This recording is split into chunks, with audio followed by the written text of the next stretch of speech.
There are some legit questions. Hey, Junebug. There's actually a lot I want to talk with you about. Oh my god, someone's here.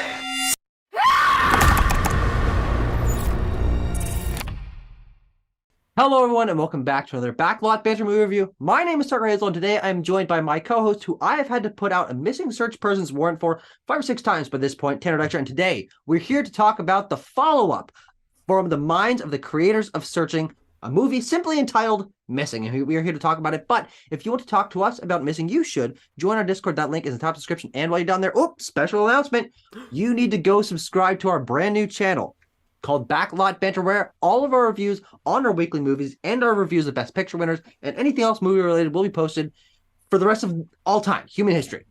You don't want to stick around here. This is going to be stupid video game stuff. Oh, no, yeah, it's going to be terrible. It's going to be terrible. Yeah. Tanner, we have just seen Missing, and you are the biggest fan of the movie Searching that I know. And I'm excited to hear your thoughts about this movie, and I have a little bit of thoughts myself. Give me your thoughts. I'm glad to hear. Tucker, the film Missing made me reflect on my love for Searching, because I still do love that movie, and I think I still hold it in substantially higher esteem than Missing. Sure. But my thoughts specifically on Missing are, it has all the same trappings of Searching, of course. It has, we're looking at this entire film through computer screens, phone screens, what have you. Yeah. And the structure of it is largely the same. It's a thriller, it's a mystery with twists and turns that are quite good, quite entertaining for a brisk, a breezy 1 hour and 40 minutes.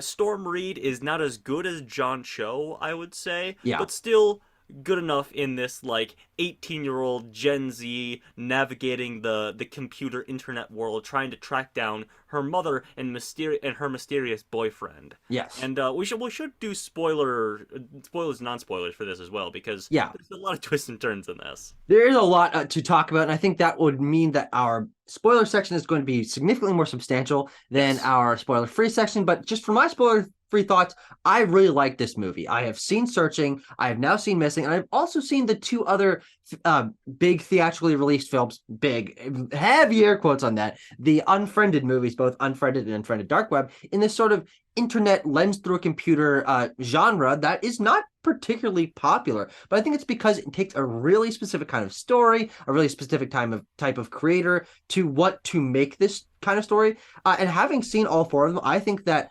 Missing does that gimmick, because it is a gimmick. It's not something that's super prevalent. You're not going to see it leaking into other kinds of genres. I think it does it the best because it is the most cinematically interesting out of all of them. And while the story is rather formulaic in terms of it taking inspiration from true crime dramas, from simple TikTok and Snapchat, and it's taking all these Gen Z influences and mixing them into a mystery in a way that makes it feel pretty fresh. And because it is so visually engaging, I thought this film was absolutely a ton of fun. And it surprised me a lot in how much production value there was to it.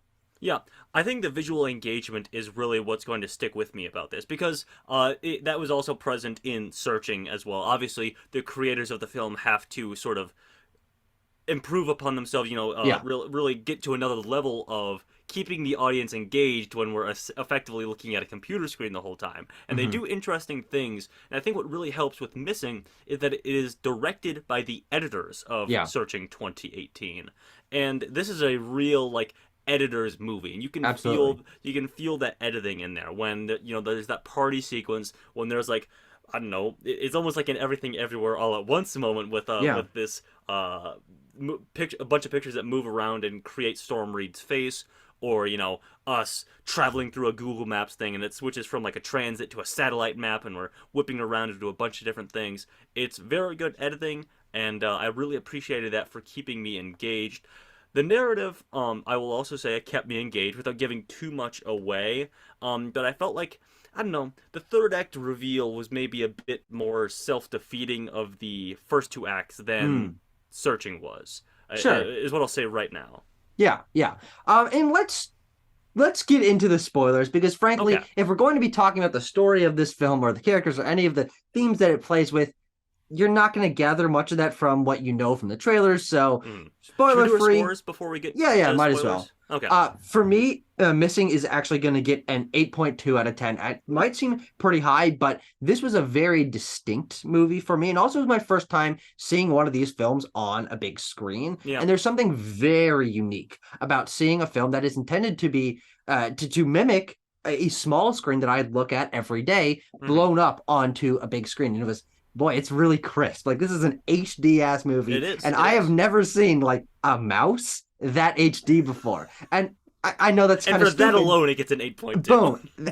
3 points just for that mouse. Whoa. But yeah, it was such a unique experience to see this on the big screen, and the way that it used technology, as we'll get into a little bit more, was so fresh for me that it's getting a very high score for me. Yeah. I think, you know, I've glowed on it, or grown on it. The Missing has grown on me, rather, since I walked out of the theater just nary minutes ago. I'm gonna give it a 7.2. Sure, great. All right, Tanner, where do you want to start when it comes to the spoilers for Missing? I don't know. Should we just no dipping our toes in? Let's cannonball into the deep end. Let's All right. look at it retroactively from what we know at the very end of the film all the way back. So what we know at the very end of the film is that Storm Reed's, what's her name? June Bug, Bug. Yeah, June Allen.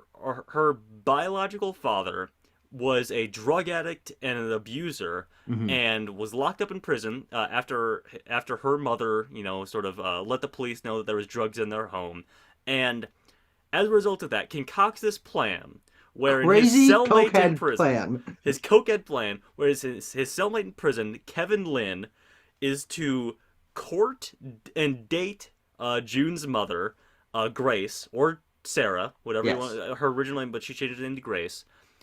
Take her to plan a trip to Colombia, but before they go, switch Grace out with an actor, take the actor to Colombia, and Grace will be kidnapped by the biological father. Yeah. And then June will be kidnapped at a indiscernible later date.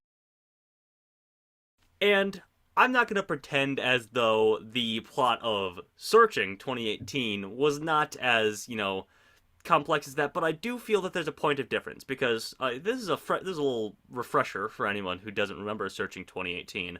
The eventual thing that you come to learn about that is John Cho's daughter goes missing, and at the very end, you discover that I think there was a drug deal. I don't perfectly remember anyway, but there's a drug deal with her and another kid from her high school, and that kid's mom ends up pushing her down a canyon or whatever to try and kill her. Yeah. And the mom is the police officer that is assisting John Cho in the case. And I think that plot works a little bit better because that character is present from nearly the beginning of the film, and that twist really reframes all of her actions in the film. Whereas Jimmy Church Guy, who is revealed to be James, I just remembered his name because he goes by Jimmy Church Guy. He is like we call him at the beginning, and then he's gone, and then he shows up and he's like, I'm your dad, actually. And then we kick off into he's kidnapping them. So I would still take the plot of Searching 2018 over Missing. But I'm not gonna act like, you know, they're so vastly different in quality. Yeah, well, I think that the reason that it works a little bit better for me, and maybe it's just like reading a little bit more into the themes of what this movie is going for, because I do think there are some pretty interesting themes about family relations, about history of abuse, and trying to find a new identity for yourself. It really does actually work to have it be some kind of abuse that leads to someone wanting to change their identity, because the idea of having your identity be discoverable through just a few clicks on the internet, search phone number, address, okay, who's this person, find their Facebook, find their Instagram, find their LinkedIn, whatever, is an interesting the changing of the identity to escape an abuser is a serious theme. It's something that actually does add gravitas to the actions of some of these characters, and does reframe why her mother acts a certain way, why her relationship with her mom or her past, or the fact that her father was died of cancer, but not actually. Like, these are things that are reframed in a pretty serious way by that. I think it's unfortunately just a little bit kneecapped by the over gravitas of that reveal, the reveals in the last act, because there's serious music cues like dun dun dun, or you'll hold or zoom in on someone's face, Mhm. and those make it feel a little bit corny. But in reality, these are some serious themes that they're working with, and I do think that the idea of tying together the permanence of someone's identity on the internet with trying to hide a past identity because of abuse is a pretty perfect marriage of theme and execution of using a computer to search on the internet and find things. Yeah, I mean the online permanence is something that's really interesting. Yeah. That's something that is prevalent, I'm sure, in all of the internet computer genre. But Mm-hmm. of course, really comes to pass, especially in these mystery thrillers where our protagonist is doing research. Who's this phone number? What's this? Okay, I'm gonna reset this password. I do love all the little moments where it's like really showing how easy it is to get into someone's account if you know Yeah. their email address. Mm-hmm. Because that's the case. So make sure you have those secure passwords, everybody. Yes. But in any case, I want to talk about Storm Reed for a second. I Sure. mentioned her at the beginning. I think Storm Reed is a good performer. I've Mm-hmm. seen her in both seasons of Euphoria. I think she's good there. I don't know how much I've seen of her outside of that.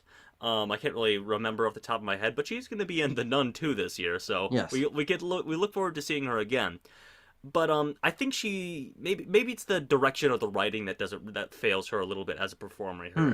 here. Because the one moment that I just can't get over is the hood off, I'm your dad sort of thing. Yeah.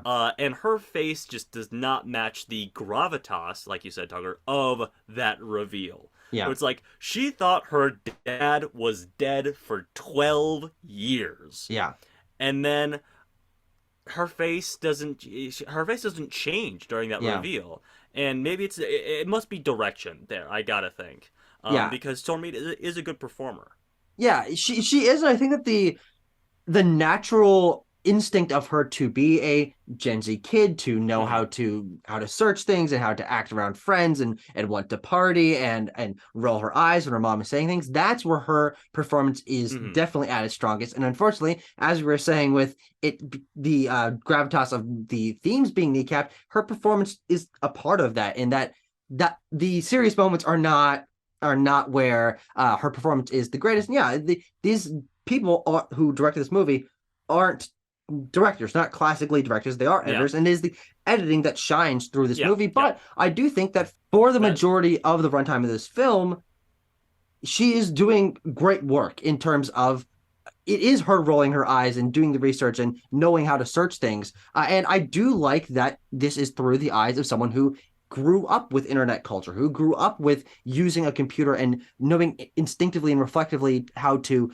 pull up a sticky note and copy and paste and know which website and which sort of thing to search up in order to get her desired results. It made it really kinetic and snappy, which is kind of the opposite side of the coin from searching, which was someone who's not as familiar with technology, kind of stumbling his way through. And there's a charm to each of them, but I do think that the editing style of this movie and the way that it's more cinematically interesting works really well with someone who's flying across the keyboard and knows all the websites. And her performance absolutely sells those moments because she's almost always in a FaceTime webcam, like on the side.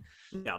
And another thing I will say, and this is more about the writing of the film, is I have a negative and a positive to say. I have a compliment sandwich about this because Sure. it's a big thing. It's the final reveal. It's what kicks us into the third act. Really, is at the beginning of the film she tries to get into her mom's Google account, Yeah. and she attempts to use like June '03 or whatever, Yeah. which is her name, or which she assumes is her mom's password, and it doesn't work, and she gets locked out. I'm like, damn.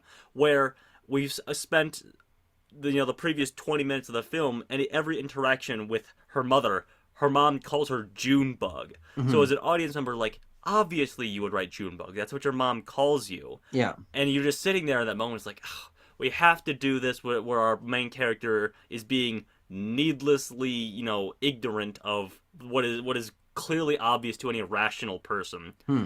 And then it comes around at the end, and she's like, yeah, you should have tried that at the beginning of the movie. At the same time, however, I will give it credit. While I'll give credit to missing where credit is due, I forgot about it while we were doing twists and turns of the mystery. But I'm like, still, it's there. I'm reminded of it at the very end when she's like, Sure. Junebug, of course, the thing that my mom calls me all the time. Hmm. Yeah, no, that moment didn't personally stick out to me.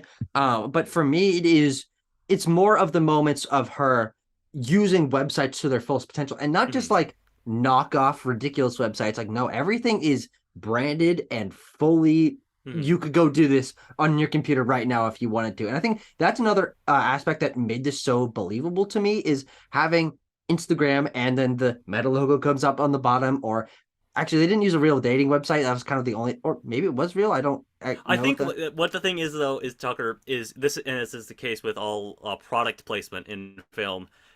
I'm fairly certain every app that you see used for its intended purpose and in a Mm-hmm. good light Ah. is the real thing. Mm-hmm. But every app that's like encrypted secret messages to do Ah. crimes True. on Fair. is a Yeah. fake website. No. Yeah. Yeah. But Yeah, well, especially because believe it or not, I don't really look up those kinds of like encrypted website stuff. yeah, yeah. It was really believable to me that someone would be used. They were using Uber. They were using Snapchat. And that sold the believability of someone could go on their computer and use these different websites and use these ways to find Google Maps and to find what cams, lively cams. Oh, like No, like tourist live yeah, streams, I yeah, guess. those sort of things seemed very plausible to me, and so Hmm. I was sold into the mystery, but the progression of discovering what was going on, even if it was a little bit difficult to follow in retrospect, what is actually happening on all these layers.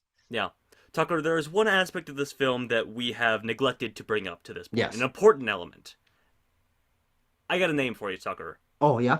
That name is Javi. Yes, it is. Yes, it is. Javi is probably in contention with Megan for the best filmed character of 2023 Mm-hmm. so far. I love Javi. All of our friends that were with us loved Javi. The theater loved Javi. The people love Javi, and we want more Javi.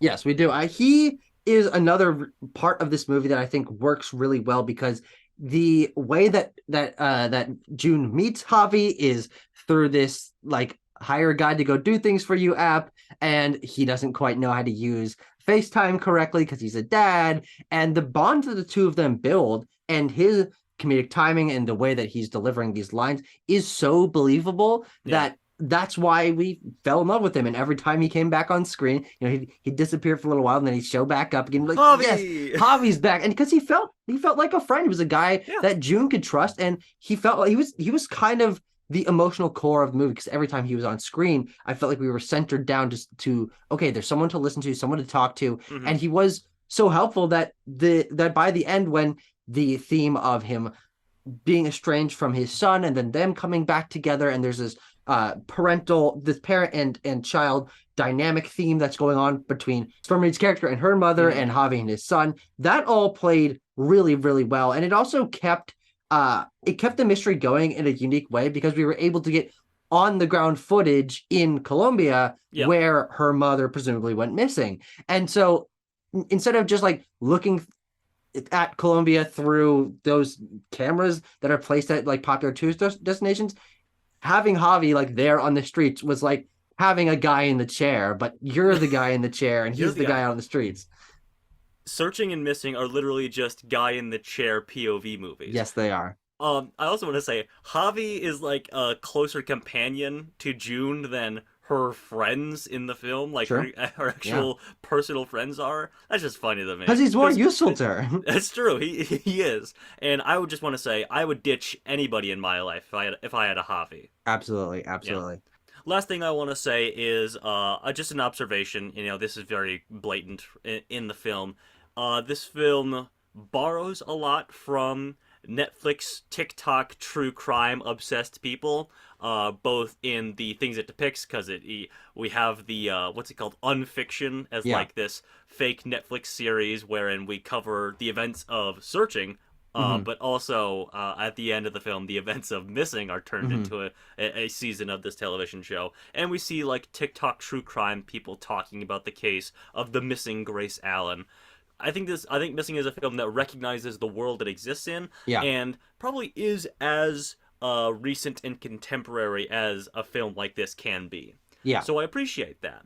And yeah, I think that it comes as a bit of a detriment because it is sort of feeding into those storytelling tropes a little Hmm. bit. But what are you gonna do at the end of the day? Yeah, but I also think that for me that's a strength because it does feel like genuinely new. It's for me it wasn't like, "Hello, how do you do, fellow kids? We know what Snapchat is. We know that you guys like Yeah, true yeah. crime." It was playing into the themes. It was showing the unique personality of someone our age or close to our age using the internet. And also it just gave the unique flair. Is yeah, it's a ridiculous true crime narrative. It's twisty and turny and sometimes corny, but also not many movies draw inspiration from that. So seeing a film on the big screen draw mystery inspiration from something that is so popular, currently culturally relevant, is a very unique way to tell one of these stories. And I'm glad that someone is finally taking the step forward. It's like, hey, this is something that people A like, but B can draw inspiration from.